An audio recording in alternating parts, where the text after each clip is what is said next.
ओम जी, आज हम बात करते हैं कि कौन से योग के द्वारा हम अपनी मेमोरी पावर को बढ़ा सकते हैं और साथ ही साथ हमारा रिकॉल भी।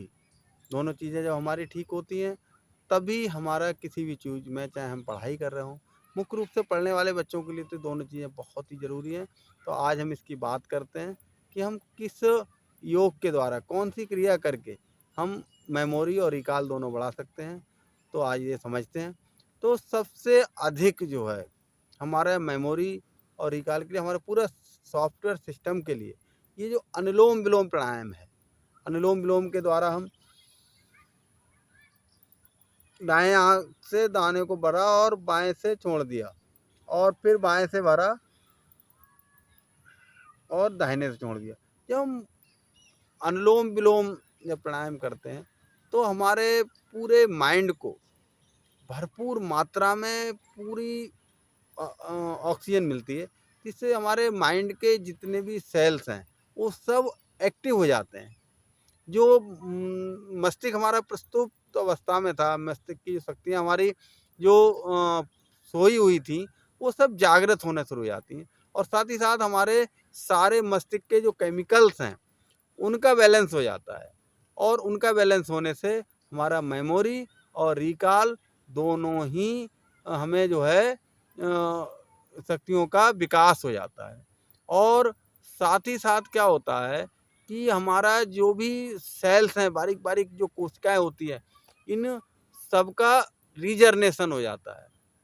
और क्योंकि हमारे पूरे शरीर में जनरेशन और डीजनरेशन का की प्रक्रिया चलती रहती है, ऐसी हमारे मस्तिष्क में भी चलती रहती है। तो मस्तिष्क को हम अनुलोम विलोम के द्वारा और साथ ही साथ कुछ ध्यान की विधि अपनाकर, और साथ ही साथ जैसे ये जो भ्रामरी प्राणायाम जिसको हम करते हैं, भ्रामरी प्राणायाम से भी होता है, हमारे सारे मस्तिष्क के जो बारीक बारीक कोशिका होती है सभी में कंपन होता है।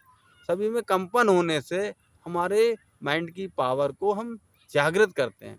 भगवान ने माइंड की पावर सबको खूब दी है, और वो अधिक से अधिक मात्रा में हम कैसे इस्तेमाल कर पाते हैं, ये योग है, ध्यान है, प्राणायाम है, इन्हीं सबको हम अपनी दिनचर्या में शामिल कर लें तो हमारा माइंड की पावर को हम अधिक से अधिक मात्रा में अपने जागृत कर सकते हैं पावर को। तो हमारी सारी, चाहे वो पढ़ाई हो, बिजनेस हो, व्यापार हो, सारी चीज़ें हमारी ठीक होने लग जाती हैं। क्योंकि इसके लिए हमें क्या करना होता है, बिल्कुल शांत होकर और सीधा, बिल्कुल आंखें बंद करके भी, अगर हमें जब भी पढ़ते समय भी बहुत ज़्यादा और आंखें बंद करके बैठ जाते हैं 2 मिनट के लिए, तो लंबा गहरा श्वास भरते हैं और लंबा गहरा श्वास बाहर छोड़ते हैं। इससे भी हमें पूरा एक ब्रेक मिल जाता है छोटा सा। और साथ ही साथ हमें सुबह या शाम को जब भी समय मिले तो हम कोई भी प्राणायाम, जो भी हमारे बाकी हमने अपने चैनल पे सारे कोई विधि और टाइमिंग सारी चीज़ें बताई हुई हैं, उसको हमारे चैनल पे अन्य वीडियो में आप देखकर, समझकर उसको कर सकते हैं।